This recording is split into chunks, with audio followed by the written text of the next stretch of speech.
We are talking about photosynthesis, so this corresponds with chapter 10 in the 9th edition of the Campbell biology book. That's your guys' textbook.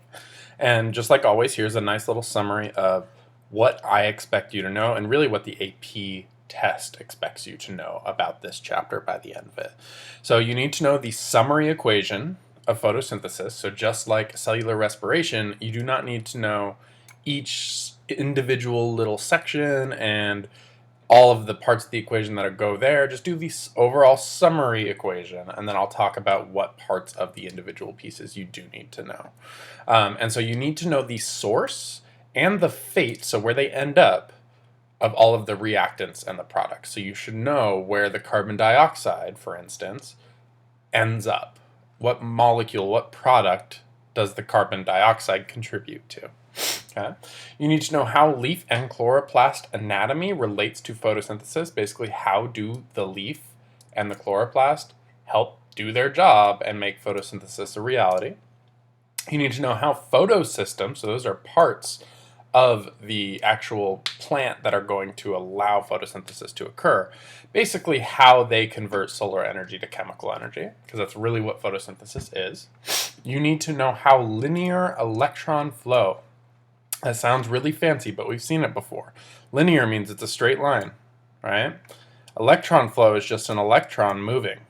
So the electron is going to move in one direction, and you need to understand how that one direction of electron flow in the light reactions, okay, so we're going to specify what those are, results in the formation of ATP. Remember, ATP is our currency in the cell. We love ATP because it's usable energy for us. NADPH, which is going to be a lot like the other batteries that we saw in cellular respiration, and then oxygen. Okay? Then we need to talk about how chemiosmosis, so the same process that we talked about in cellular respiration, generates ATP in the light reactions. Okay, it's going to be very similar to cellular respiration. How the Calvin cycle, so before we had the Krebs cycle in cellular respiration, now we have the Calvin cycle. So it's very important that you don't get those two mixed up. Uses the energy molecules of the light reactions to produce this thing called G3P. And I don't want you to memorize G3P for now. I really just want you to understand what the Calvin cycle is and why it happens. And so we're going to talk about that, of course. And then finally, the metabolic adaptations. Okay, so remember that metabolism is all of the reactions that an organism has to do in order to survive. Okay, so it's taking in energy, it's breaking molecules down and forming molecules they need, stuff like that. Okay, and you need to know those adaptations for what we call C4 plants and CAM plants in arid and dry regions, and so we'll talk about that. Okay, so excuse me. Photosynthesis is of course done by plants. This is not news to you guys, but there are other autotrophs. So autotrophs are anything that make their own energy, essentially. Okay, or I should say they can harvest their own energy without having to consume another organism. Okay? And so we call those things producers, also known as autotrophs.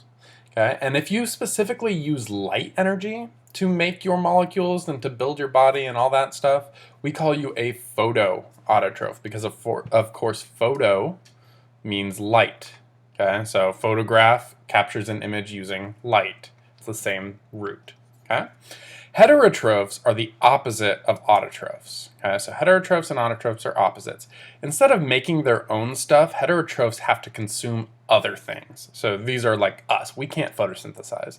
We can't just harvest energy from the sun. We have to consume things, right? And most of what we're going to talk about outside of this chapter are heterotrophs. Okay? But just understand that plants and other photosynthetic things are their own special beast. Okay.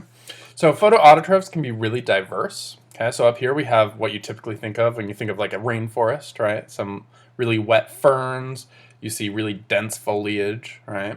So that's your typical plant. Okay. Then you have multicellular algae. So some algae, you may think of algae as being that really green stuff that ends up in a pool or in a lake, and that is algae, right? That can be algae. But multicellular algae can get really big. Okay, so there are a lot of different things that you call kelp or seaweed in the ocean that are actually algae, even though they look kind of like normal plants. Okay, so here we have some algae that makes up seaweed, And there are brown algae, there are green algae, there's red algae, all this stuff, okay? So these are little nematocysts. You don't need to know that term, but in case you're interested, they're just little gas-filled little areas that kind of keep this thing floating upward because you're underwater. You don't want to sink to the bottom because then you can't photosynthesize, right? So again, this is really, I'm just trying to give you an idea of the breadth of photoautotrophs in this world. We have unicellular protists. So protists are that term that we used a couple of chapters back, and they're like kind of a group, but they're not really a group. Basically, they're eukaryotes, even though they're super small and simple. Okay, so for now, just think of it as being a eukaryote, but they're really, really small. Okay, so they almost look like prokaryotes, right? We have cyanobacteria. So these guys are pretty much only responsible, like they are the organism responsible for there being oxygen in our atmosphere. So kind of a big deal. We'll talk more about them. And then there are purple sulfur bacteria. So there's a lot of diversity here. Okay? Now, we know this from basic biology, but photosynthesis, the whole point of it is to take light energy and change it into chemical energy. Okay? And that chemical energy is food for other things. Okay? Where this all happens is, of course, in the chloroplasts. Here is an image of a chloroplast, and this is very similar to what you saw in chapter 6. That's the organelles, the tour of the cell chapter. Okay, so it has two membranes, an outer membrane and an inner membrane, and then it has all these little pancake stacks, right? So all the little thylakoids, each pancake is a thylakoid, and they stack up to form a granum. Okay.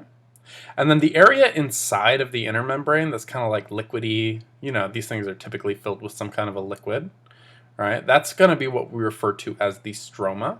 So you're going to need to start familiarizing yourself with this anatomy, because as we start talking about the reactions happening in photosynthesis, you're going to see a plasma membrane. So you're going to see like, oh, here's a phospholipid, here's a phospholipid, and then, you know, a bunch of those, right? And it's going to have one side labeled as the stroma and another side labeled as the thylakoid. And so you really need to familiarize yourself with this anatomy, because you can't just say intracellular and extracellular like we were saying before, because all of this is within a cell. But you need to know whether they're happening inside of one of the pancakes or outside of one of the pancakes. And so I'll help you through that. So here is a more realistic example of what it looks like. Okay? Obviously, it's still a rendition of it. It's not the actual, this is exactly what it looks like. This is still just digital photography. Okay? So photosynthesis, you guys know, happens anywhere the plant is green, right? So inside of the mesophyll, okay, so the mesophyll, remember what meso means. Meso means middle, okay, so it's in the middle, and we'll talk about that. The mesophyll has chloroplasts, basically all of the chloroplasts are found in the mesophyll, is how I'll say this. Okay, so the mesophyll, if you look in this little cross-section of a leaf here, so what they did is they just cut a leaf in half. Okay, so here is the outer bottom of the leaf, and here is the outer top of the leaf. The mesophyll is all inside there, okay? And you'll notice that there's all those chloroplasts in there, okay? And there's these stomata. So stomata are basically just holes that are going to allow the gases to go in and out, and we're going to come back to that. But they're literally just pores. They're holes in the leaf, okay? Chlorophyll, you guys know, is the green pigment. It's actually found inside of the thylakoid membranes of chloroplasts. So remember that a thylakoid is one of these little pancakes. So inside of the membrane of that pancake, you have chlorophyll. Okay. And here is our overall photosynthesis reaction. You have 6 carbon dioxides, 6 waters, plus some light energy, came from the sun, of course, in the case of photosynthesis, forming this big old molecule, and 6 oxygens. So this big old molecule, you'll probably recognize as being glucose. Hopefully you'll recognize it. Okay. And if you look really closely, you'll notice, you'll notice that this looks a lot like cellular respiration, and I pointed this out during the cellular respiration lecture as well. But cellular respiration is just where you take glucose and you add some oxygen, specifically 6 oxygens, and you make some CO2, specifically 6 CO2s. You make some water, specifically 6 waters. And then we do have a form of energy, but when we're doing cellular respiration, we're making energy in the form of ATP, right? We're charging that battery. So, excuse me, if you look closely, these are kind of opposites of one another, and that's not a coincidence. And so we're going to talk about that, okay? But just like cellular respiration, this is a redox reaction. Okay, water actually gets split, so the plants break the molecule of water, and the electron actually gets transferred to the carbon dioxide along with some hydrogen ions and forms a sugar. Okay, so this is really complicated, and we're going to have to break it down step by step. But for now, I really need you to remember oil rig. So when we use these terms like oxidation and reduction, remember that oxidation is when you lose an electron. So if you are oxidized, you have lost an electron. And reduction is where you gain an electron. The reason we call that reduction is because you're reducing your charge by a value of 1, because electrons are negative. Okay. So there has been a lot of research that proves that chloroplasts, split the water molecules. And that is a really fascinating topic where you can track all of the atoms and where they end up. And so I do want you to understand that these different atoms will go to different places. So the oxygen of CO2 goes to the sugar, goes to the water. The water can only contribute to the sugar and to the water, right? So I want you to start thinking about it, but I don't want you to memorize each and every one of these. Okay, so I'll break down what it is that you need to memorize. But here is the overall photosynthesis super simplified diagram. Okay. So it's really broken up into 2 parts. You have the light reaction and you have the Calvin cycle. Okay. And if you look closely, the light reaction results in some things. Okay. Results in the ATP and the NADPH. Okay. You'll notice that the NADPH looks a lot like NADH from the cellular respiration chapter. That's not a coincidence. They're going to effectively be the same thing for our class. They're just charged batteries. Okay. In order to drain these batteries, you need to just chop off a phosphate group from the ATP, okay, or you can lose the electron on the NADPH. Okay, and so what you really have to notice here is that some things are going into the light reaction. Okay, so there are these things. Those are just in the cell to start. We have water. Where do we get that? Well, if we're a plant, we don't move around, so we take it in through the roots, if they have roots, or if they're floating in water, right? It really depends on the photoautotroph. And then we have some light coming in, okay? And then what comes out of the light reactions is ATP and NADPH, as well as some oxygen, okay? So oxygen is a byproduct. And that ATP and NADPH that we made here in the light reactions actually gets used in the Calvin cycle. And so the Calvin cycle is where we actually start to use our carbon dioxide and finally make our sugars. Okay. The reason the sugar is represented here as CH2O with some brackets around it is because it's not always going to be glucose. Okay, so glucose is C6H12O6. But any sugars made with this are going to have some multiple of this little section here, okay? So C6H12O6 is just this times 6, right? But it can be other ones, but the only one we're going to worry about is glucose for now. Okay, so the whole point of the light reactions is to take that solar energy, so that light energy, and change it into chemical energy. Okay. So remember that sunlight is, of course, just energy. It's part of the electromagnetic spectrum. Okay. If you have a shorter wavelength, we represent that with the Greek letter lambda, then you have a higher energy. Whereas your visible light, I thought we were going to talk about larger wavelengths, but shorter wavelengths are higher in energy and larger wavelengths are lower in energy. Your visible light is actually what's detected by the human eye, but that is not the entire spectrum. There's lots of stuff that we can't see that is going on, okay? So when light hits something, it can either be reflected, transmitted, or absorbed, and so we're going to talk about that. But here is the overall spectrum, okay? So here's the overall spectrum of light, and here's the visible spectrum. So between 380 nanometers and 750 nanometers, this is what we can see. Okay? If you are further to the left on this scale, you have a shorter wavelength, and that means that you have a higher energy. And then, of course, the opposite is true. Okay? So this is all we can see, just this tiny little sliver that we've just blown up here because we know these colors. Okay? But we don't have really a frame of reference for all of these other waves. Okay? So we have gamma rays, X-rays, UV, infrared, microwaves, radio waves. Okay? Now, when you hear stuff like gamma rays or X-rays, you typically think of something kind of harmful, right? And that is true. It can be harmful if you're not using it properly. Okay, so like X-rays are really useful because it allows us to take a picture, through your skin, for instance, and see what your skeleton looks like. And that's really useful in the medical field. But you'll notice that anytime somebody is administering an X-ray, they will leave the room and then turn on the X-ray from outside of the room. That's because if you get exposed to this too much, like if you're doing this all day, then it can really damage your DNA. And that kind of goes along with the higher energy thing. Okay, so higher energy would be dangerous. All right, so the light is going to come down from the sun, of course. It's going to enter the chloroplasts, and it's going to hit these. So take a quick second. Remember what this big stack is called. It's called a granum. Okay, multiple grana, single granum. And within that granum, we have thylakoids. Okay, so each of these is a thylakoid. And inside of the thylakoids, we have the chlorophyll. Okay, so some light is going to get absorbed.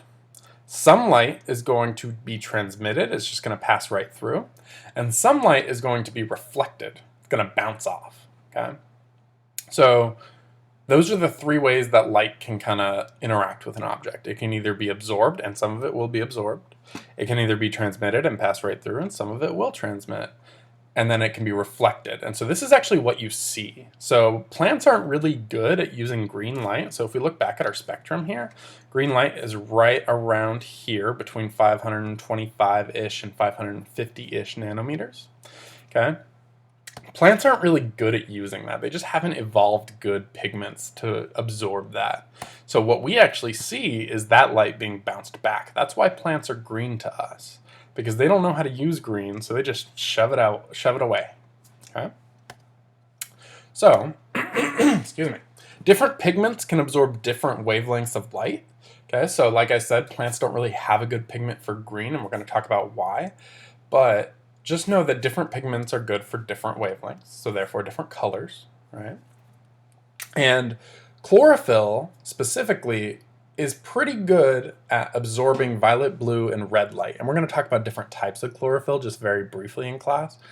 But they're not so good at taking in green, so they're going to reflect green. And again, that's why plants appear as green. So like if you have a red ball, that means that the ball is reflecting red back at you. It can't absorb red. Okay? So there is chlorophyll A, and that's really good at absorbing the blue-green part of the spectrum. Okay? And then there's also chlorophyll B. So this is better in the yellow-green spectrum. Okay? And these guys both actually play a role in photosynthesis, and I don't need you to memorize the exact differences. I don't need you to memorize that chlorophyll A is for blue-green and chlorophyll B is for yellow-green. That's a waste of your time. Don't memorize that. What you really need to understand is why chlorophyll exists and what it does. Okay?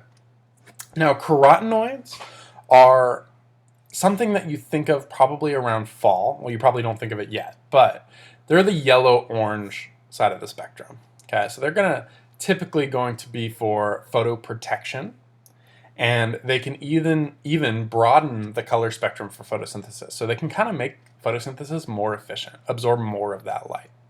Okay. I'm going to skip over this because it's not really something we need to memorize, and we're going to do a lab activity that will help us with it. But here's a better visual, I think. Here's a better visual of what these chlorophyll and carotenoids can do. Okay? So here I have the wavelengths of light on the x-axis and the absorption. So how much are they absorbing? And that's really what this picture is getting at. How much are they absorbing of that energy at different wavelengths? And so you'll see that chlorophyll A can absorb pretty highly in the blue-purple range, right? Whereas chlorophyll B is a little bit further on the blue side, and the carotenoids are way over here, closer to 500 nanometers on this thing, but they also have a little bump over here. But notice that there's two sides, right? So over here we have chlorophyll B. It can also absorb over on the orange side, and chlorophyll A can absorb closer to red. So these guys are pretty diverse, actually. Okay? I'm going to skip over this again for the same reason as before. And I want to take a little look at the light reactions of photosynthesis. So whenever you have molecules being hit by photons, so photons are just forms of light, right? They're little packets of energy that make up light, okay? So I have some photons hitting this chlorophyll, and then this chlorophyll is a molecule, right? It's made up of atoms, and atoms have electrons. And so those electrons will kind of absorb that energy, and they'll get what we call excited. And we talked about this during cellular respiration a bit, but they will get excited, which means they will shoot up in energy. Okay, so that's what this y-axis is showing us. It's showing us how much energy the electron has. Okay, this is called its excited state because it's so full of energy. Now, if you don't do anything, this electron will eventually go back down. It'll calm down and it'll stabilize. Now, when it does that, it's going to release some heat, and it's also going to emit its own photons. Okay, it's going to basically give off its own light. And so that's what we call fluorescence, when something is giving off its own light like that. And it'll return back down to its ground state. So that's its calm state. Okay. So this is when you are not using the energy like a plant does. Okay. So this is what would happen if we just let it happen and we didn't use that electron for anything. But that's not what plants do. Okay? Plants have these things called photosystems, and photosystems are really complex, but I have some simplified diagrams on the, or a simplified diagram rather, on the left here, okay, right here, whereas this right picture shows a more realistic representation of what it looks like. It's a lot, and I don't want you to get bogged down in it. Okay, so for now, just ignore that. But if we look over at the left side, we have a thylakoid membrane. Okay, so we need to go back. We need to think about chloroplasts. Chloroplasts have those stacks of pancakes. Each stack is called a granum. Okay, and then each pancake is a thylakoid. And I'm just going to write thyla. Okay, so this is all happening across a membrane, which means we have to care about both sides. We have the stroma side, that's going to be on top here. So that is outside of the like this is surrounding the granum, surrounding the thylakoid, whereas the thylakoid space is the inside of the thylakoid. This is the inside of the pancake. Okay, so this is our pancake inside right here. This is where the batter is, right? So a photon is going to come from sunlight and hit part of this photosystem. Okay, there are multiple things in this photosystem, but it's made up of light harvesting parts and reaction center parts.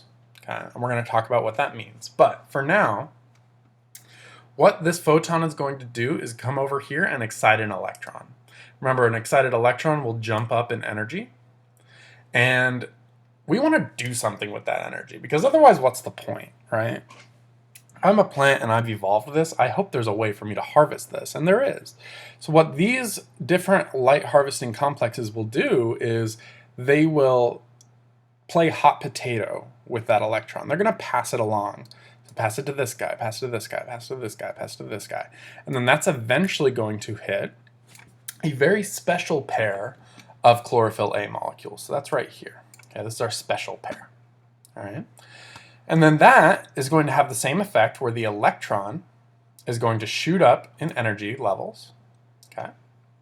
And what's going to happen is there will be an electron acceptor. So that's what this is. This is a primary, so the first electron acceptor. So it takes that electron. Okay. So I have now stolen an electron from the photosystem. Okay. And I want you to think about that. If I have stolen an electron, how am I going to do this more than once? I'm going to run out of electrons. I can't just keep stealing electrons. Okay? So I want you to think about that while I follow the electron. Okay? So Electron flow can go two ways. It can be linear, which would be non-cyclic, right? Just a straight line, one direction, or it can be cyclic. Okay. During the light reaction, we have linear electron flow, so it's moving in one direction. Okay. Now we've already talked about this, but chlorophyll gets excited by that light. Okay. That electron shoots up, and then that energy gets passed to the reaction center of the photosystem. And right now we're actually talking about Photosystem II. Okay, so there's two photosystems that we need to learn about, and actually Photosystem II gets used before Photosystem I. The reason they're named that is because we discovered the second part first. So we named it Photosystem I, and then we found that there was a second photosystem, and we were like, uh-oh, this one comes first. Oh, well, let's just still name it II. Okay, so that's why it's a little confusing. But the photosystem is made up of protein and those chlorophyll A molecules. Okay? And the electron gets captured, as I said, by the primary, so the first electron acceptor. This has electron transfer written all over it. We have passed an electron to a different thing. That is how you define a redox reaction. Okay?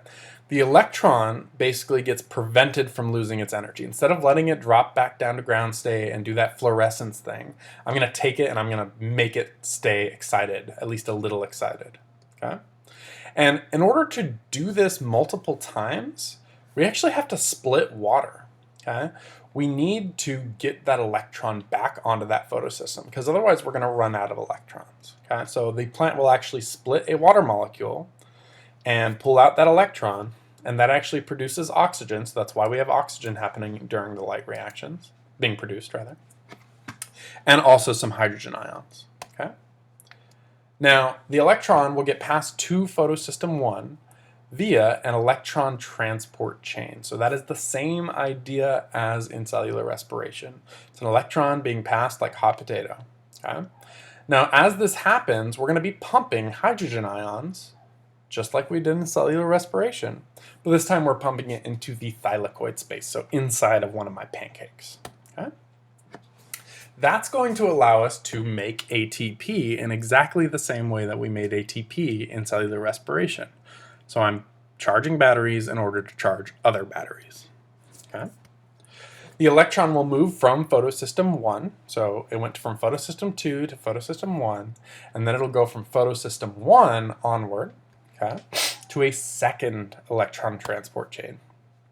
During that second electron transport chain, we have NADP plus being reduced to NADPH, so I'm charging another battery with another electron, or really with the same electron, I should say. Basically, if I were to boil all these 9 points down, I'm taking solar energy and I'm making ATP and NADPH so that then I can use that energy during the Calvin cycle. So if you remember, ATP is a battery and NADPH is a charged battery. Okay? And so I just charged 2 batteries using solar energy. So these are like solar charged batteries, okay, in this case. So here's photosystem 2. Just to look back a little bit, light comes in, hits a molecule, the electron gets bounced around because it's excited now, gets bounced around until it hits that reaction center. Then the electron gets excited again, and it gets taken by the primary acceptor. Okay? I shouldn't say that the electron gets excited again. It gets passed to the primary electron acceptor. Okay? Now, in order to replace that electron, I'm going to split some water. Okay? You'll see that there are 2 electrons here. Basically, this is going to happen multiple times, and so like this will lose 1 electron, and then we'll replace it, and then it'll lose that electron, and then we'll replace it. So it's just a constant flow. Okay? That takes us to the first electron transport chain. I do not need you, nor do I want you to memorize these. I just want you to understand that the electron is being transported in that stair-step fashion that we saw during cellular respiration, and we're using that energy to make some ATP. Whoops. Okay. And here we have the photosystem 1, which actually comes second. Okay. You'll notice that some very similar things are happening. Okay. So it's a different set of chlorophyll molecules here, P680 and P700. They're named for what part of the spectrum of light they like. Don't worry about it, okay? They do the same thing, basically. But light does come in to this photosystem as well. So it's called a photosystem because it uses light. So light comes in at two places here. It excites another electron, and then they play hot potato with that electron. Okay? And then that electron is going to get replaced by the electron from the first part. So it's very complicated, and tracking electrons is hard. But just know that eventually my electrons are going to end up way over here. So I need a way to replace them, and that's what I'm doing with water. Okay? And then there's a second electron transport chain after photosystem 1, which then will allow us to form NADPH. So this is a charged battery. This was a charged battery. I have two battery types. Okay? Those are going to be used in the Calvin cycle. But in case you're really having a hard time talking about all of these weird energy forms, here's an analogy for mechanical energy. Okay, so light energy is weird. Chemical energy is weird. It's really hard to wrap my head around. Okay, so here's a nice analogy from your book. And in it, we have this large hammer that's labeled photon. And it's going to hit an electron up at photosystem 2. So the photon is this huge amount of energy that's going to shove my electron up because it's exciting my electron. Okay, so it hit this side of the seesaw and shot it up. And now it's in this excited state at the top of photosystem 2. Okay? Now, normally the electron wants to go straight down, but I'm not going to let it go straight down. I'm going to make it go down nice and slow, and I'm going to make it go down through this little wheel here. And this little wheel, basically I'm going to use the kinetic energy of the electron moving in order to make some ATP. Okay, so I'm charging a battery here. This is exactly how a water wheel works. Okay, and so water's flowing down, it moves the wheel, and I have that wheel generate some kind of energy here. Okay. Now it reaches photosystem 1. Notice that it's still above ground level, it's still above ground state, right? Because here's where it was originally. I excited it, it got calmer, but now it's still like halfway up. So it's still a little excited, but it's not excited enough for me. I want it to be more excited, so I have another photon come along. And that photon hits a chlorophyll molecule, just like it did before. Okay, so here's another chlorophyll. It's going to hit and excite that electron even more, right? And this is all within photosystem 1, of course. And then that's going to allow me to dump my electron into the NADP plus to make NADPH. So now I have another battery charged. So this is just an analogy. Obviously, this is not how it happens, but it's a really good way to visualize it. Okay? Now, we talked about linear electron flow. Now we have to talk a little bit about cyclic electron flow. So cyclic electron flow only has to do with photosystem 1, okay? And it makes ATP. And basically, it just is a repeat of this process, okay? So it's just my electron being passed around like this, getting excited by light again, and eventually we make enough ATP to then use that ATP during the Calvin cycle. Okay, so I do not want you to memorize what FD is or what PC is or anything like that, not even the cytochrome complex. But I do want you to understand that these are now playing hot potato with that electron over and over and over again until we make enough ATP. Okay? Now, remember that both respiration and photosynthesis generate ATP, and they actually do it the same way. Okay, so they do chemiosmosis in order to generate that ATP. And so if you'll remember from chemiosmosis, during an electron transport chain, so we talked about this in the context of cellular respiration, but it happens here in the chloroplast as well. In the electron transport chain, we're pumping hydrogen ions up. Okay? Now, in the case of the chloroplasts, this is happening in the thylakoid, so inside of one of the pancakes. Okay? Whereas in the mitochondrion, this was between membranes. Okay? And we're taking those hydrogen ions from the matrix in the case of cellular respiration and the stroma in the case of photosynthesis, and we're shoving them up into the thylakoid space or the inner membrane space. And they don't like to be here. We forced them up there, and now they're all cramped and they don't want to be there, and so they're going to diffuse back down, but it's actually going to be facilitated diffusion because I have here a nice big structure. It's a protein called ATP synthase. It's the same exact protein as we had in cellular respiration. It lets the hydrogen ions through, but only if they make some ATP for us. Okay, so that's how we get ATP made. This is our factory. This is our rotary motor.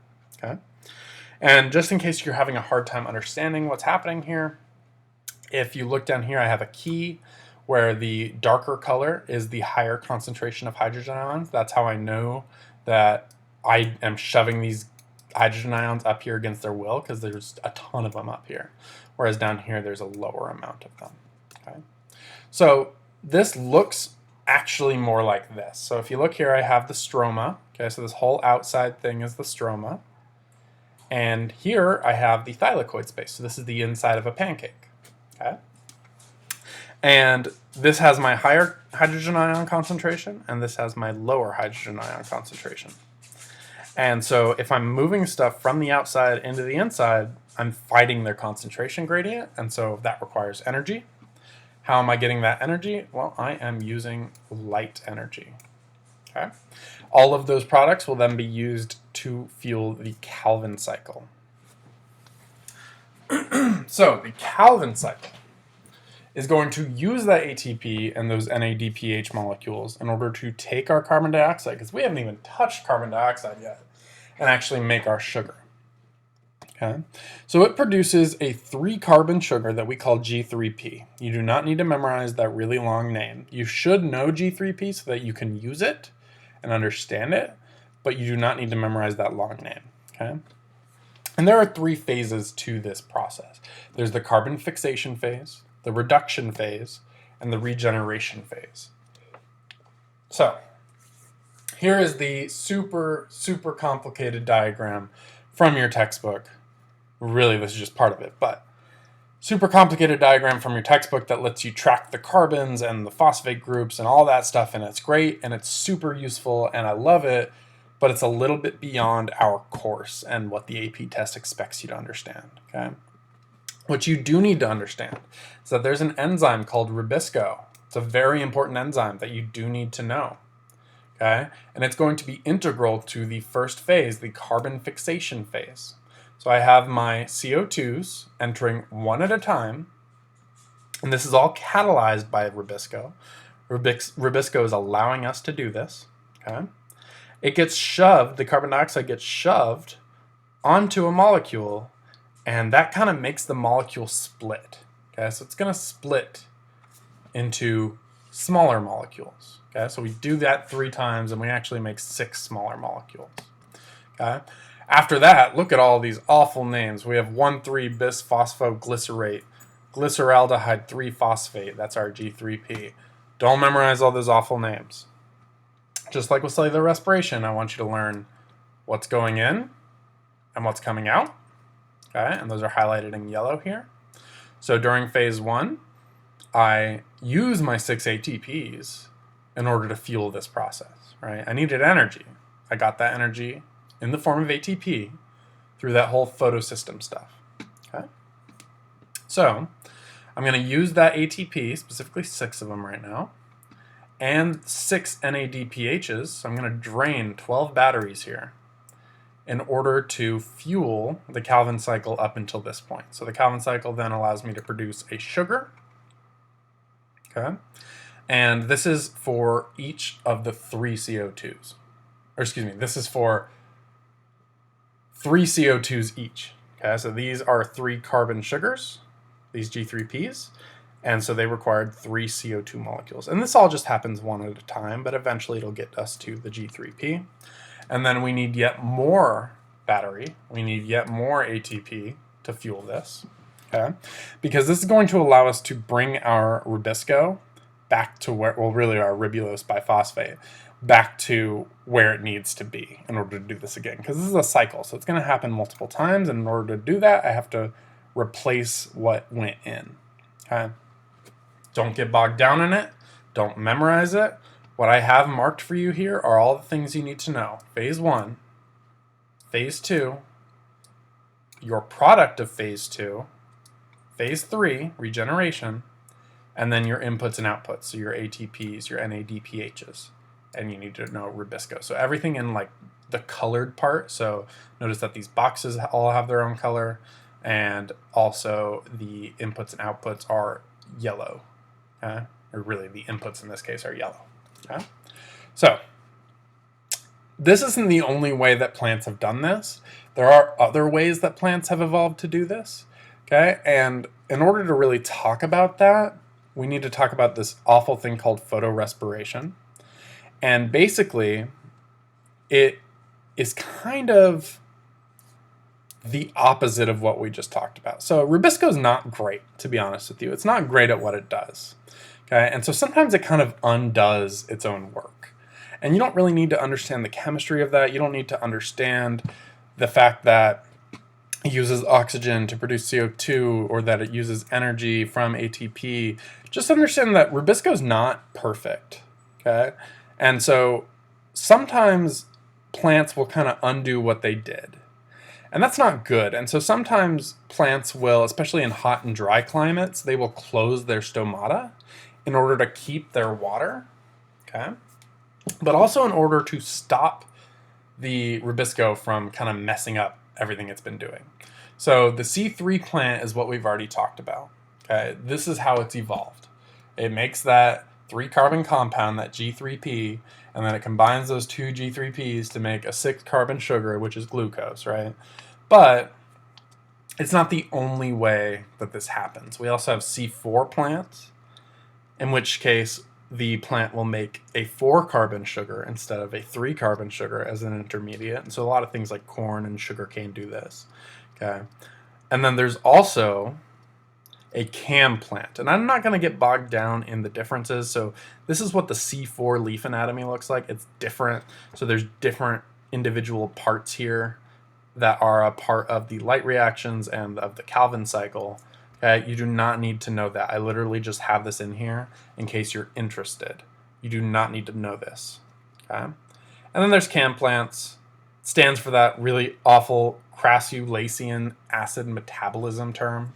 Okay, and basically this is when at night the stomata open, and so that allows them to do that whole Calvin cycle thing. During the day, the stomata remains closed. Okay, so these are going to be in really desert-like areas, okay, or very tropical areas. Okay. So here's a really quick breakdown on what makes C3 plants, C4 plants, and cam plants different. Okay, so here I have when they do the things, and then here I have an enzyme that's important to it, or I should say a compound important to it. Okay, don't need you to memorize it. I just need you to know that this is kind of our norm. Okay, this is what we usually are talking about. And these are just 2 different ways that plants have evolved in order to deal with their ecology, deal with where they live. So don't memorize it, okay? Just know that photosynthesis isn't just used by the plant. We have kind of co-opted the plant's photosynthesis to, of course, meet our needs. So plants produce oxygen. That's awesome for us because that just happens to be what we've evolved to breathe. It's not a coincidence, okay? We'll talk more about that. But also, of course, this is our food source. All of our food eventually gets tracked back to the energy source that fueled it, which is the sun. How did the sun's energy get harvested? Through plants that can do photosynthesis. Okay? So a quick review. This is everything in photosynthesis. If you try to memorize one thing from this whole lecture, you should be able to recreate this diagram, okay? You don't need to know this. You don't really need to know this as long as you know Rubisco, okay? This is really what I care about. Light comes in over here. There's 2 photosystems with 2 different electron transport chains. Those electron transport chains fuel the production of ATP and NADPHs, okay? Those ATP and NADPH molecules are used during the Calvin cycle. That's where we have carbon coming in order to eventually make a sugar. So in this case, it's sucrose, but you can think of it as glucose as well. Okay. So photosynthesis takes light energy, stores it into the form of organic molecules, so into the form of chemical energy. There are 2 parts, the light reaction and the Calvin cycle. Okay. In the light reaction, we split water. That's to replace that electron. And that's why oxygen evolved as a byproduct and has left the plant and entered the atmosphere. Okay, and the energized electrons get passed down an electron transport chain, and then they make ATP and NADPH through phosphorylation. That's all charged by this chemiosmosis. Okay, and that allows us to charge this other battery of NADPH. Whereas in the Calvin cycle, we're actually going to take the CO2 that we needed, and we're going to actually use the NADPH and the ATP to actually make our sugars. So it's all connected. It's all kind of one big cycle if you think of it that way. I don't want you to get too bogged down in it. I want you to really think about this right here. Okay? The other flow chart is there for people that benefits. This is the kind of diagram that helps me the most. So use whatever benefits you. Okay? And I believe that is just about it. Yep.